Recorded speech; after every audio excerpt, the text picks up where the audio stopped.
What's going on, everybody, and welcome to another edition of the Gimme presented by Bet365. Why do we call it the Gimme? Because it's good, that's why.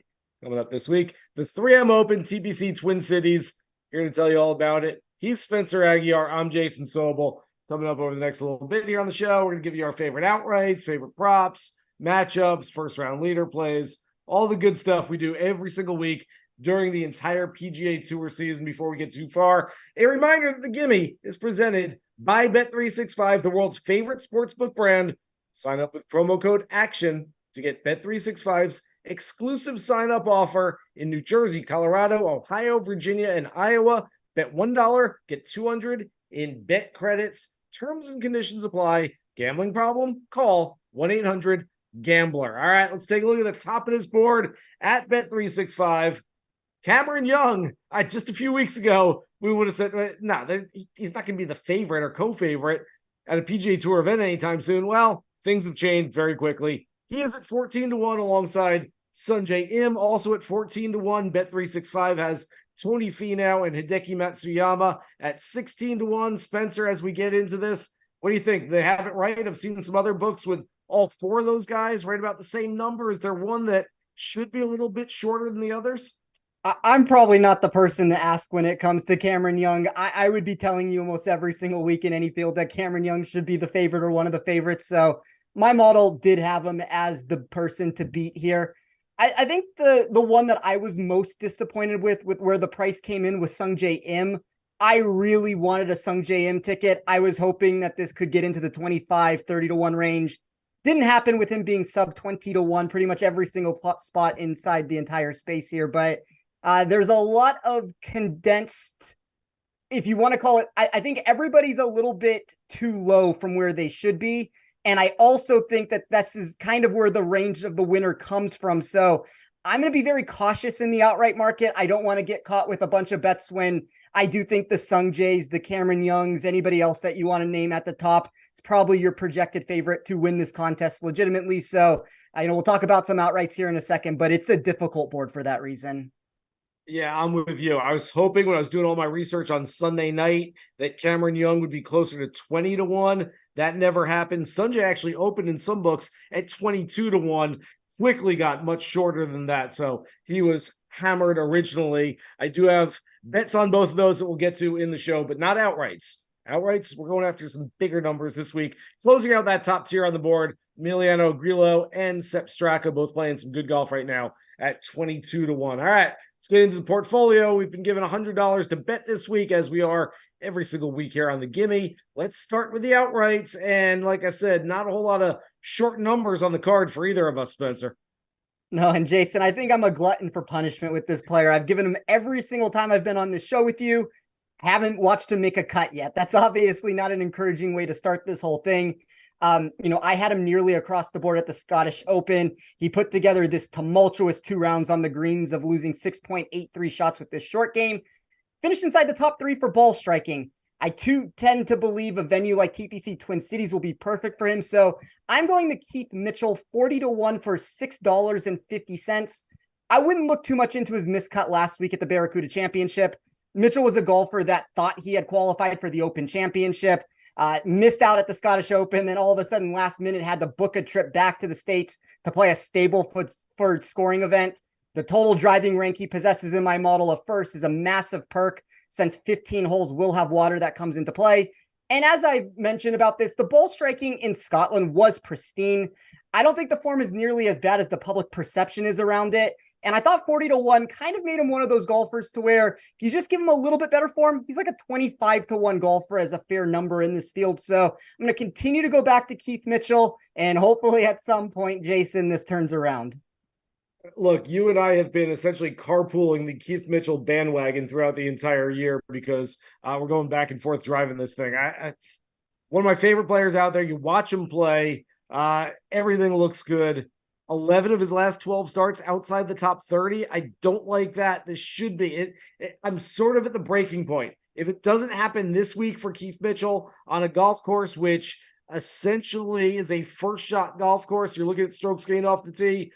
then I might be off him for a while, and that could be a mistake as well. But I think you and I, it's interesting. We're talking before the show. I think you and I have similar strategies, but totally different players as we go through the show. And I will start off my card with an outright on Taylor Pendrith, essentially for the same reasons as Keith Mitchell. I like the number. 60-1 is a really nice number. Last year, he really started to get hot around this time of year. Whatever it is about the summer, Taylor Pendrith starts playing his best golf. It's happened this year, too. Another slow start, but top 15s in 2 of his last 3. And the best thing about him for this week, he absolutely bombs it off the tee, and he hits it pretty straight, too. 38th on the PGA Tour in strokes gained off the tee. I am starting my card at right about 50 or 55-1. And we've talked about this strategy before. And essentially, without the quote unquote quality of player at the top of the card, I can go for quantity. It allows me to add a few more players to the card. Maybe it's a little Brian Harman recency bias here, where I'm looking at, wasn't on the long shot last week. Got to get one of those lottery tickets and win it this week. But I really do think there's an opening for a player who's further down the board to win this thing. We talk about, by the way, being able to hit it long. We're going to talk about this golf course in just a minute, but of the 4 editions of the 3M Open they've played so far, 3 winners: Tony Finau, Cameron Champ, Matthew Wolff. What does it tell you? You got to kind of bang it out there. And so that's what you and I have targeted so far. Who are you going with the second outright? Yeah, I think you brought up a really good point, Jason. Also, like, to me, a lot of the value ended up coming in that 40 to, let's say, 70-1 range there. There's a lot of golfers. Ryan Fox fits a lot of the examples you just talked about of the distance.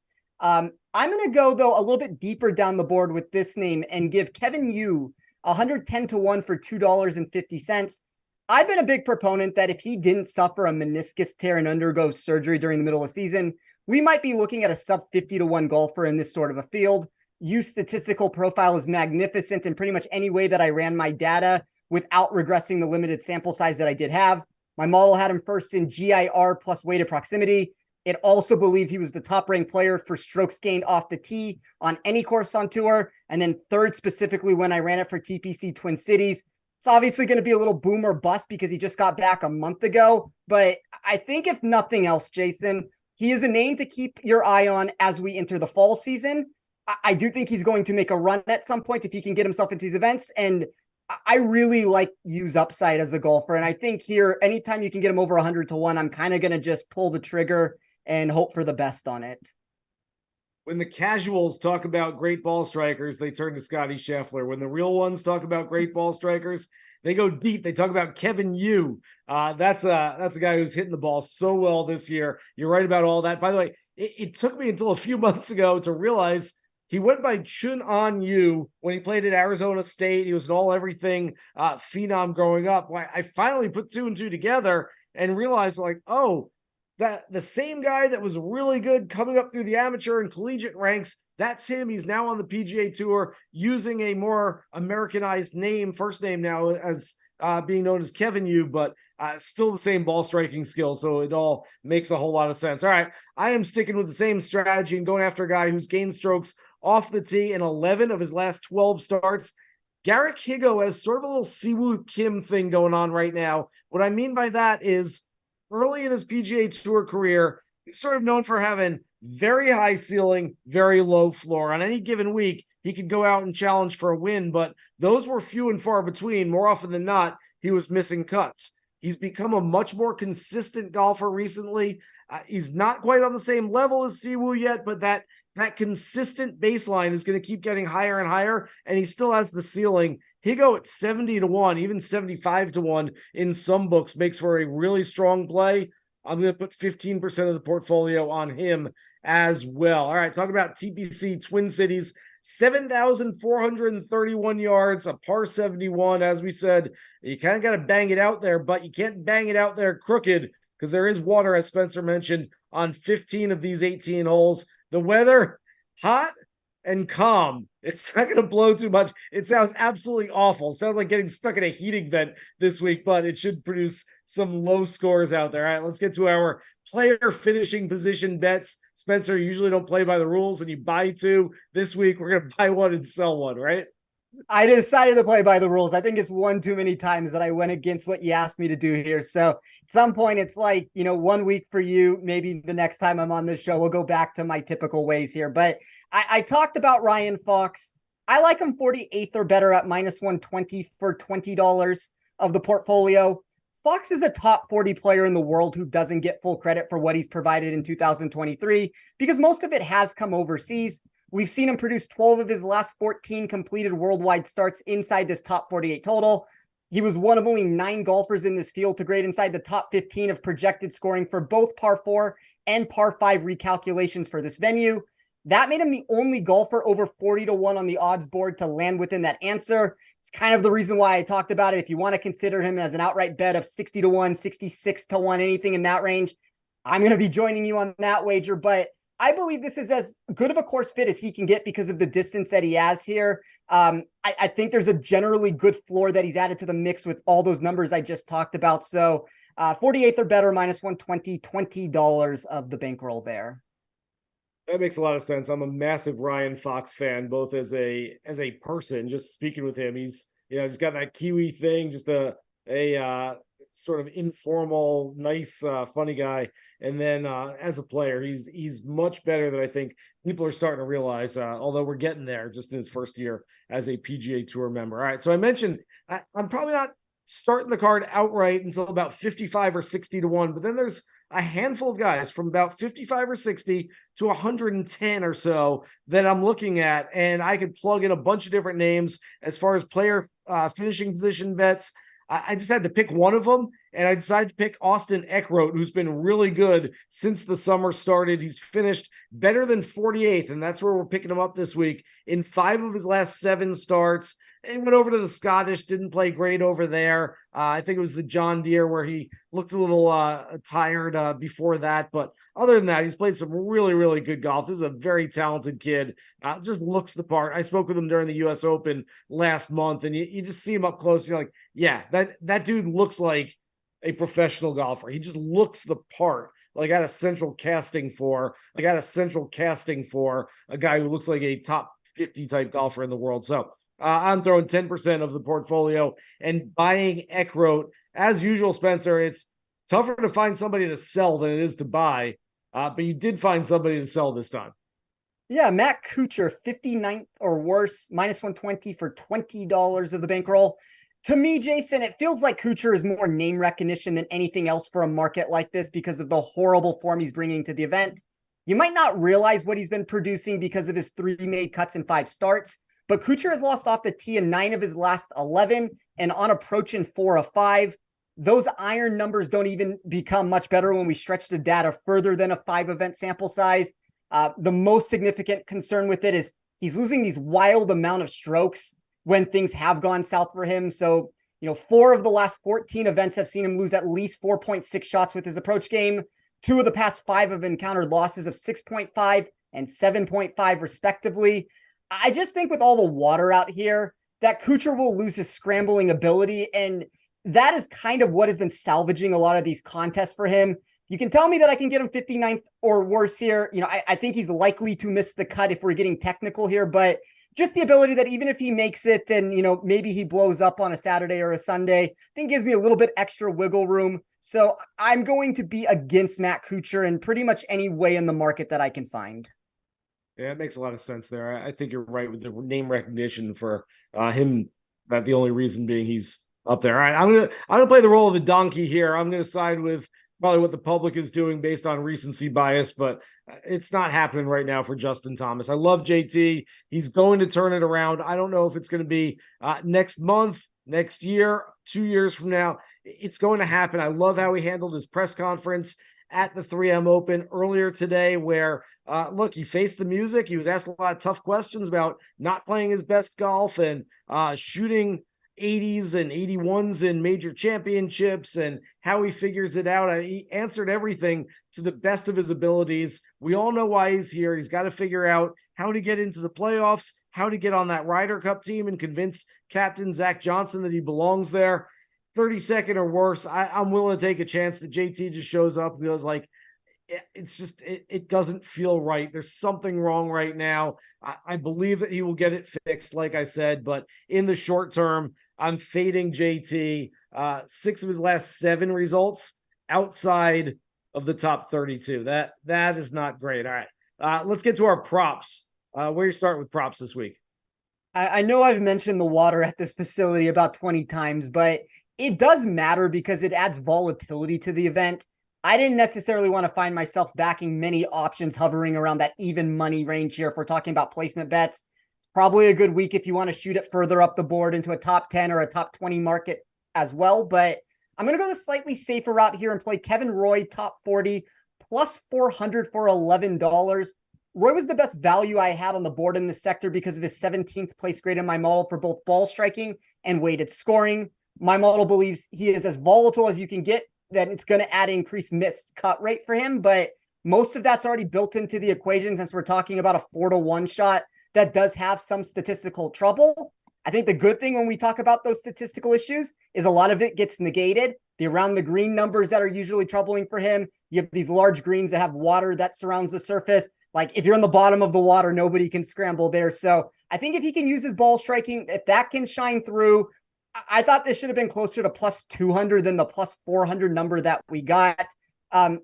That's kind of how I'm building my placement card this week is any bet that I made, I tried to find 2-to-1 or greater on and kind of just take these shots and only need one of them to come through. I think this is my favorite one of the mix that I have, but that's kind of my mentality with the heightened volatility with the water that we have.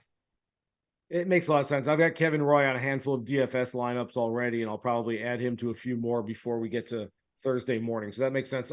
As I've mentioned a few times already, so I'm starting the card with more long shot outrights. And when I do that, I like to play my props and matchups a little more conservatively. I'll start with this prop, Sunjay Im, who, as you mentioned off the top, a guy that you wanted to get on. I wanted to get on him early. I couldn't get to that number. Anything short of 20-to-1 just didn't interest me this week, but a top 5 at plus 350. He's finally starting to play some good golf once again. He had finished in the top 15 in 5 straight. And then remember, before the PGA Championship 2 months ago, he made this weird trip to Korea. Look, I get it. Placate the sponsors, placate the fans at home. He flew halfway around the world. He won that tournament, but then he flew back to the PGA, missed the cut, and really didn't look like himself for a while. There was some rumors of whether it was an injury, whether there was something else going on.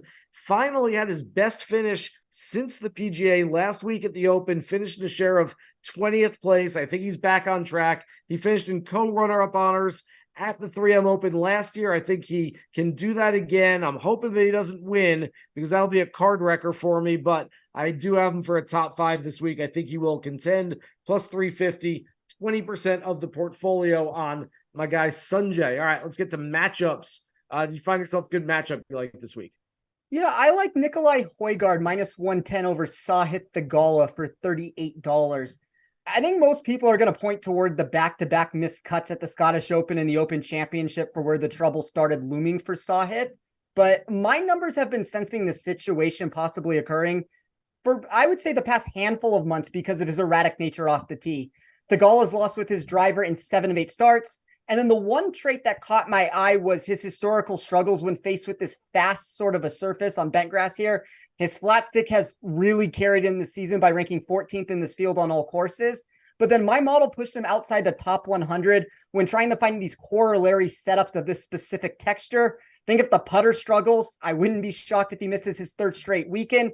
It's not to say that Højgaard is the most safe option that we've ever seen. He is also erratic off the tee. My model found certain ways from the ball striking sense. It liked the weighted proximity I ran. It kind of liked the distance that he added to the table. Like he has extra distance than Sahith has, and I'm hoping that that comes into play here. But like I always say, Jason, any bet for me, more so than anything, is trying to find a fade candidate than a person I am technically trying to back. And Sahith was one of the most overpriced players that I had in my model. So this Højgaard route kind of ended up being the best way that I could find exposure to it, because there are a lot of bets out there where Sahith is such a massive underdog that I didn't want to lay minus 160 juice to get a wager on it. I don't know if I'm more disappointed this year in Sahith Theegala or Keith Mitchell. It's like both of your kids going out and staying out late past curfew, and you're not sure which one you're more disappointed in. So I need both of those guys to step it up at some point, just to make me feel a little bit better about backing them throughout the entire year. But you're right. I'm not sure this is the week for Sahith, and I am not on him this week either. All right. I mentioned that I am going to be a little more conservative with the props and matchups. The other big name that I wanted to get on, and I've made a lot of DFS lineups. We won't talk DFS too much on this show, but I've started a handful of lineups with Sunjay Im and this guy, Cameron Young. Numbers too short in the outright marketplace. I know, Spencer, you like Cameron Young on a regular basis. He went through something from mid-April to late June, and I still don't know exactly what it was, but no finishes inside the top 30 in 7 straight starts. He's now finished top 10 in his last 2, and I think he's a really nice play this week. I am taking him at minus 120 over the defending champion, who has shown absolutely no signs of coming out of whatever funk he's in. Keep talking about JT trying to make the Ryder Cup team. Tony Finau is very much on the bubble right now. I don't like anything about Tony Finau's game. Sure, it matches up well with TPC Twin Cities, as we saw last year, but Tony's going to have to show me something over the next few weeks, and I don't think he turns it around quick enough, and I certainly don't think he turns it around to the extent where he can beat Cameron Young, who's coming on strong late here in the summer. I am throwing 30% of the portfolio on Cameron Young. All right, guys, the Gimme prop is back. First time in a long time. Bet365 has boosted some odds for us. They said, hey, you guys, what do you guys like? And we said, well, Sepp Straka coming off a win at the John Deere Classic and then a share of second place at the Open Championship last week. So we said to them, what do you think about making a Sepp Straka top 2 boosted bet this week? And they said, yeah, okay, we're sponsoring your show. We'll do that for you guys. So the Gimme prop, it's up there at Bet365. Sepp Straka boosted from 12-1 to 14-1. Spencer, are you buying? I think Straka's a really good talent. And I mean, we're starting to see that now with the back-to-back top 2 finishes that he put together at the Open Championship at the John Deere. I love his driving ability. I love his ability to score on some of these courses. He's number 1 in my model in strokes gained total over the last 24 rounds. Obviously, you're pushing it way far up the board, needing a finish like that, but it's an interesting way to try to get exposure to him if you do like him this week. Yeah, I agree with that. Look, I'm probably, after, giving it that whole nice lead in, I'm probably not taking that play just because law of averages, which doesn't really exist. But at some point, you're not going to finish in the top 2 every single week. And for as much as I like Sepp Straka, he's not Tiger Woods in his prime. And so he might finish in 7th this week. He might finish in 12th. He might finish 16th. I don't think it's going to be a bad week for him, but trying to find something in the top 2, like you said, it's tough. But hey, we've got it boosted for you guys. If you guys like them, if you're betting them outright, you might as well bet them for a boosted odds to, just in case you lose in that playoff to one of our guys that we have outright this week. All right. First round leader play this week. I hit a little Tommy Fleetwood last week. I didn't like the fact that it got chopped by the tall guy and Emiliano Grillo, but we still got on some Fleetwood. What do you have for us this week? So I put this in before tee times had come out. I think the morning wave is always where you want to be. I'm going to still give it out on the show. Aaron Rai for $2 at 60-1. I think you could consider Ryan Fox and Keith Mitchell in this section also if you're looking for early morning tee times. And if I got a chance to redo it, I would probably pick one of those 2. But I really like Rai this week. And that's even to win this tournament. I thought any of those 50-1 prices out there were very intriguing.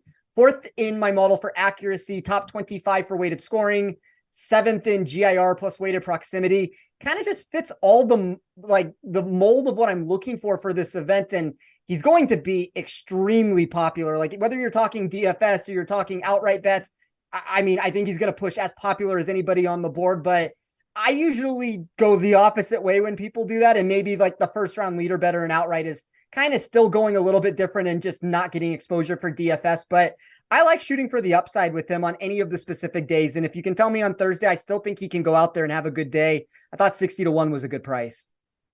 See, I thought the Aaron Rai first round leader bet was like the industry favorite these days. I thought everyone was chasing the Aaron Rai Thursday round. Isn't that that's become a thing, hasn't it? I always see him on everybody's card. I do think it'll get diminished a little bit with him just going out in the afternoon, but Look, I've seen it before. I had a ticket months ago, not to get too deep into it, where Rye was chasing in the afternoon, and like all of a sudden through 9 holes, he had reached the lead. And I'm like, oh my God, like he's going to come and do it. And then he ended up falling apart. He didn't quite get there. But I think his upside ability that he has for the any sort of birdie contest is always intriguing, whether you throw him in the morning, you throw him in the afternoon. 60-1 is too high of a number. So I liked it as a number grab. I'm just throwing it out there. It's hot. It's humid. Everyone's hands are slipping off their clubs. A guy with 2 gloves on might make some sense. All right. Yeah. I'm going to go. Look, I've got a few bigger numbers I can chase. I just kind of picked one of these. The knock that I had heard on Sam Stevens before joining the PGA Tour is that he's got a tremendous amount of talent, starts strong, finishes a little slow. We've seen that so far to an extent. 82nd on the PGA Tour in round 1 scoring average, that's fine. He's a rookie. He's in the top half. 184th in round 4 scoring average. It does sort of bring that, that cliche to light, the fact that, he's just not finishing strong yet. But again, he's young. It'll happen. He's still growing, but it's 75-1. Look, a guy that drives it really well. It's probably not a single bullet for first round leader this week. It's, take a few guys at the 60-1 to 100-1 number and, chop it up between them and see if you can hit one of these. But so I'm not sitting there going all in on Sam Stevens, but he's one of those guys that I like and I would target in that marketplace. All right, almost done here. A one and done bet, a one and done play for this week to recommend to the folks. And remember, we're through the majors now. I get wanting to save guys for the 3 playoff events. Other than that, you pretty much have nothing to save them for now. It's almost over. Yeah, you're 100% correct with that. And I think this is the 4th time I've been on the show, and I want to say this is the 2nd time that I've given Cameron Young. So I don't know if this is a one and done contest or I can just pick Cameron Young as many times as I want. But I will go with Cameron Young. I think the form is trending with back-to-back top 10s. The driver should be a massive weapon here. The weight of proximity only adds to that potential. You talked about that little hiatus that he found in the middle of the season where he wasn't producing. I mean, he talked a bit about the illness that he had suffered leading into the PGA Championship. Lost 10, 15 pounds going into that. Maybe it just took him a while to come back. And I think we're starting to finally see that now. To me, my 2 favorite plays in one and done contests would be Cam Young or Sungjae Im. I think either one of those 2, if you have them available, will be really good fits for one and done contests. But I'll let you tell us who you are on this week. Yeah, I think I've used this guy as well. But really, I mean, this isn't for our personal one and done. It's not like we're playing against each other. It's really just to help you guys out and give you guys an idea of who you might want to play. And I would assume that a large majority of the one and done poolsters out there still have this guy available. The one player I haven't mentioned in any bet so far that I'm really scared of this week is Ludwig Aberg. Look, I had him back in Detroit where I loved him. And for 2.5 rounds, he looked terrific. It was one of those weeks where I couldn't watch the coverage too much, but I'm sitting there looking at my phone, and I swear, Spencer, every time he teed off, it would say 336 yards to right side of fairway, 348 yards to left side of fairway. Like, the guy doesn't miss a tee shot. We talk about hitting it long and straight. If he had enough starts on the PGA Tour right now, I went through the numbers, he would be ranked 4th in strokes gained off the tee. He's really, really good. Again, the number right around 28-1 right now is not a number that I really love for the outright marketplace, but would it surprise me if he went out and won this week with a whole lot of people with fans with Scandinavian backgrounds cheering for the guy from Sweden this week in Minnesota?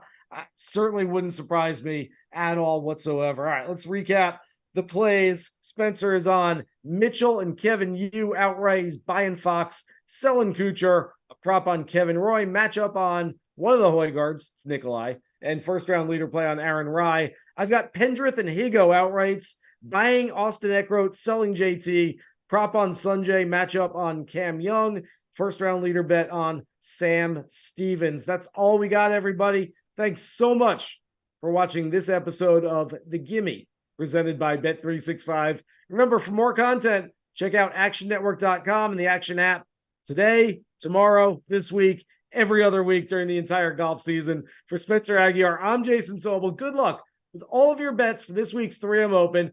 Here's hoping you guys hit the green.